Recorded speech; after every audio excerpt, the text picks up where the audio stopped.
Welcome to the Rim Break Rodeo. We hope this video helps. You begin by pressing the transfer key while on an active call. This tells the Yealink to hold the current party. Once done, decide between blind transfer for speed versus consult transfer to speak first. If you pick consult, dial the target extension using the keypad or search via contacts or call history to avoid misdials.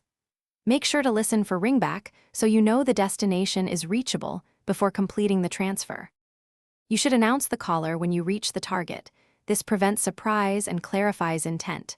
If the target needs time, place the original caller on hold. The Yealink preserves audio and tone while you negotiate. Once the recipient accepts the call, press transfer to bridge parties. If the recipient declines, press cancel and then resume to return to the original conversation. These steps reduce dropped calls and ensure a clean handoff. You finalize the process by confirming the call moved. Look for the active line change or the disconnect tone.